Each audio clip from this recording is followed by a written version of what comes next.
Pastor Julian Pridgen stayed here for 19 years. He came in November. He was a very young man, truly a man of God.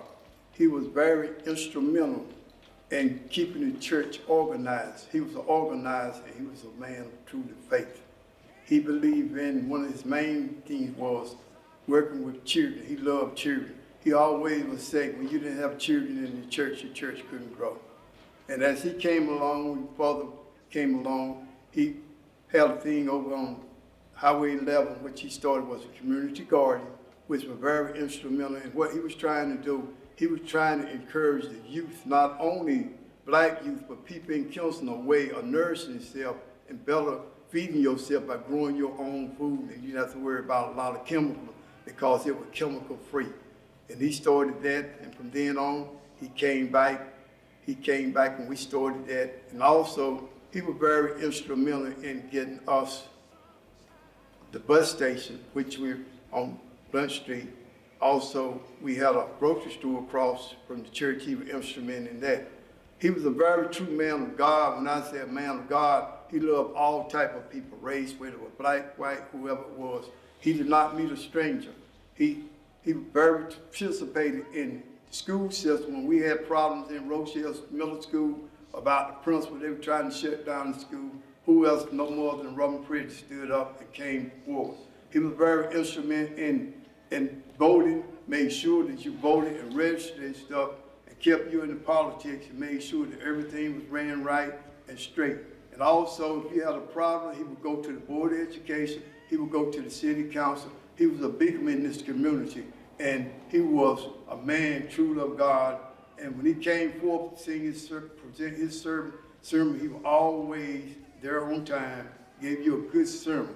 And he always was instrumental in loving one another. That's what he always emphasized. He said, love one another. In order for you to gain and grow in Christ, you got to love one another and respect one another, because like he always would say, you're going to get old, your money going to run out, and time going to run out, but you got God, you got everything.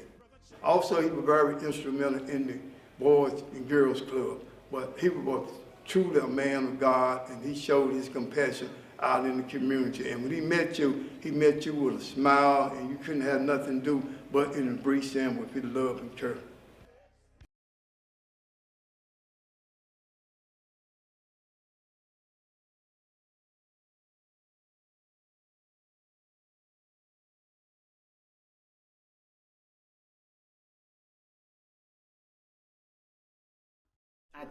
I just love him. He turned my life around. He did. You know, put me in the church.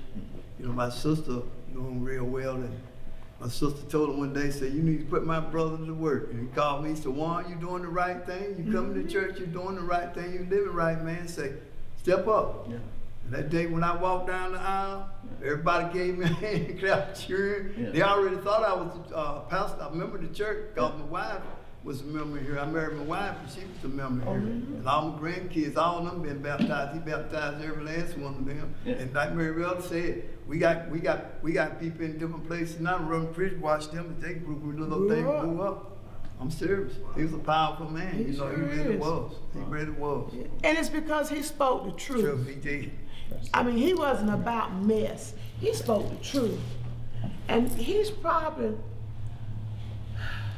I call him the Black Moses. He just, and I would just look at him sometimes. I said, boy, you know you're right. He was just great. And everybody used to say, I mean, whites like to tell me, they said, Juan, he said, where is Julian? Like I told you, the Mayor Buddy Rich, he would come here, and if Julian wasn't here, he said, Juan, where Julian at? That's right. I said, Julian out of town. He said, well, he better be back next Sunday when I come.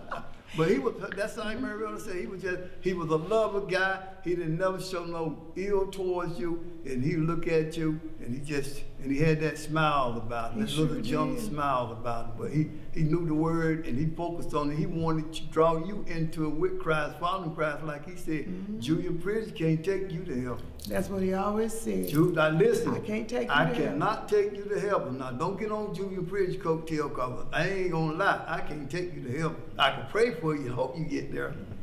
He said, I want you to follow me as I follow Christ. What he say? And that's what he would say a lot. He said, because I'm going to follow Christ. And he did. It was like you know how people talk the talk, but they can't walk the walk. He talked the talk and he walked the walk. If he said he was going to do something, you knew it was going to